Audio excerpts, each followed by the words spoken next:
Marcus Chen had built an empire on the principle that time was money. Every second calculated, every decision measured against quarterly profits. At 42, he sat atop a Fortune 500 company, his name whispered in boardrooms across 3 continents.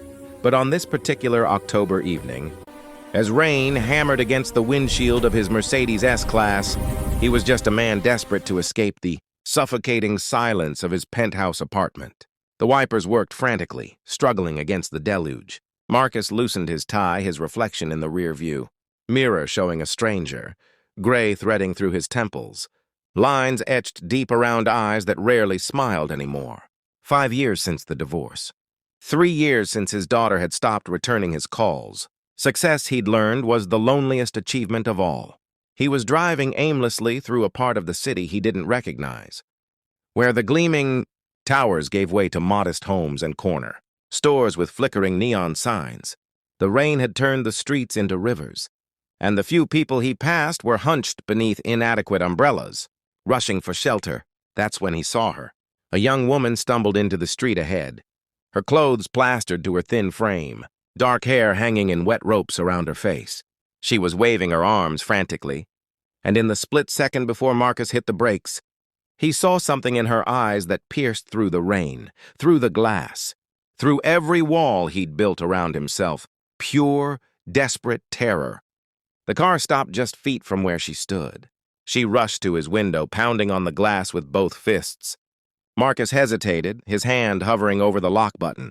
Every instinct honed by years of calculated risk assessment told him to drive away. This was how people got carjacked. This was how... "Please!" Her voice cut through his thoughts, raw and breaking. "Please, my child is sick. I need help, please." Their eyes met through the rain-streaked window.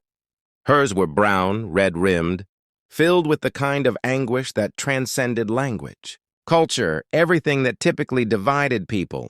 Marcus had seen those eyes before, in his own mirror, the night his daughter had whispered that she couldn't stand the man he'd become. He unlocked the door. She collapsed into the passenger seat, bringing with her the smell of rain and desperation. Thank you, she gasped, her accent thick but her English clear. "My daughter, she has fever, very high. The clinic, it closed at 6. I try to call ambulance, but they say is not emergency, maybe 2-3 hours. She burning up. I don't know what..." Her voice cracked, and she covered her face with trembling hands. "Where do you live?" Marcus asked, his voice steadier than he felt. 2 blocks, but I need hospital, St. Mary's, you know it?" Marcus knew it. 20 minutes away, maybe 30 in this weather. He should drop her at her house, call an ambulance himself, make sure it came quickly. He should maintain boundaries. He should... "I'll take you there," he heard himself say. "Let's get your daughter first." The woman's head snapped up, tears mixing with rain on her cheeks. You would do this for us?" Marcus put the car in gear, something loosening in his chest. "Tell me where to turn." Her name was Rosa, and as they drove the 2 blocks to her apartment, the story spilled out in fragments. She'd come from Guatemala 4 years ago, working 2 jobs, cleaning offices at night, waitressing during the day. Her daughter Lucia was 6 years old. "Smart as a whip," Rosa said with fierce pride. "Wanted to be a doctor someday." "This morning she was fine," Rosa said, directing him to a weathered apartment complex. "Then at school they call me. Fever of 104. I take her home, give her medicine, but it not going down. It going up. 105.3 when I leave. Mrs. Chen next door. She watching her, but I had to find help. Had to..." She was out of the car before Marcus had fully stopped, racing up an exterior stairway. He followed, his expensive Italian shoes splashing through puddles, his suit jacket useless against the rain. Why was he following? He should wait in the car. This wasn't his problem. But his feet kept moving. The apartment was small, maybe 400 square feet, but immaculately clean. A neighbor woman, Mrs. Chen, presumably, sat beside a couch where a small girl lay bundled in blankets. Her face flushed crimson, her breath coming in short gasps. "Mommy," the girl whimpered. And Rosa was there instantly, pressing her lips to her daughter's forehead. "We go to hospital now, mi amor. This kind man, he helping us." Marcus stepped forward, and for the first time in years, his business training proved useful outside a boardroom. "We need to cool her down slightly before we move her, but not too much. Lukewarm water, a cloth for her forehead. Do you have children's fever reducer? When did she last have a dose? Rosa stared at him. You have children? A daughter. The words hurt, but he pushed through. She's 17 now. They worked quickly. Marcus giving instructions with the same calm authority he used in crisis meetings. Rosa following with the focused determination of a mother, fighting for her child. Mrs. Chen brought the medicine, and within 10 minutes they had Lucia wrapped in a dry blanket. Her fever down to 104.2, still dangerous, but better. Marcus carried the girl to the car himself. She was so light, so fragile in his arms. And as he settled her in the back seat with Rosa, Lucia's fever-bright eyes focused on him. "You nice man," she whispered. "Like the angels mommy prays to." Something broke inside Marcus Chen's carefully constructed walls. He drove faster than he should have.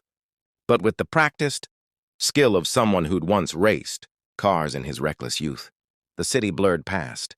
Rain still falling, and in the back seat, Rosa sang softly to Lucia in Spanish, a lullaby that sounded like every mother's love translated into music. At St. Mary's, Marcus didn't just drop them at the emergency entrance.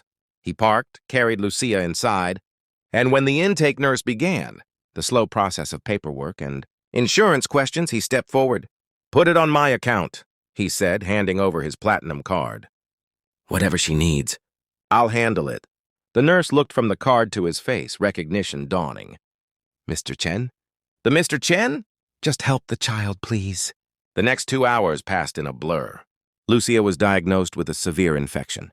Started on IV antibiotics, and gradually, slowly, her fever began to break. Marcus sat in the waiting room with Rosa, 2 paper cups of terrible coffee between them, and listened as she talked about Guatemala, about the journey north that had taken everything she had, about the dream of giving Lucia the opportunities she'd never had. "Why you do this?" Rosa asked finally, her exhausted eyes searching his face. "You don't know us. We nothing to you." Marcus thought about his daughter, about the last time they'd spoken, a cold, 5-minute conversation about trust funds and disappointment. He thought about the man he'd become, the one who measured everything in dollars and cents, who'd forgotten that some things couldn't be quantified. "Maybe," he said slowly, "I needed you as much as you needed me." When the doctor finally emerged with good news, Lucia would be fine. They'd caught the infection in time. Rosa wept. Marcus found his own eyes burning, and he didn't try to stop the tears. They fell like the rain outside, washing away something hard and bitter he'd been carrying too long. "How can I repay you?" Rosa asked. "I work, I pay you back, however long it takes." "No." Marcus pulled out his wallet, but not for money. He extracted a business card, wrote his personal number on the back. "Your daughter wants to be a doctor? When she's ready for college, you call me. I'll help." Rosa clutched the card like it was made of gold. "I don't understand." "Why you—" "Because someone needed to," Marcus said simply. "And because I needed to remember what it feels like to be human." They stayed until Lucia was moved to a room, sleeping peacefully now, her small hand clutching her mother's. As Marcus prepared to leave, Rosa stopped him. "Mr. Chen, that daughter you mentioned, maybe you call her? Maybe tonight?" Marcus nodded, unable to speak. Outside, the rain had stopped. The night sky was clearing, and through the gaps in the clouds, stars were beginning to appear. Marcus sat in his car for a long moment, staring at his phone. His finger hovered over his daughter's contact, the one he'd called dozens of times to voiceless rejections. He pressed dial. It rang once, twice. On the third ring, a cautious voice answered. "Dad?" "Hi, sweetheart," Marcus said, and his voice cracked. "I know it's late. I know I've been—" He took a breath.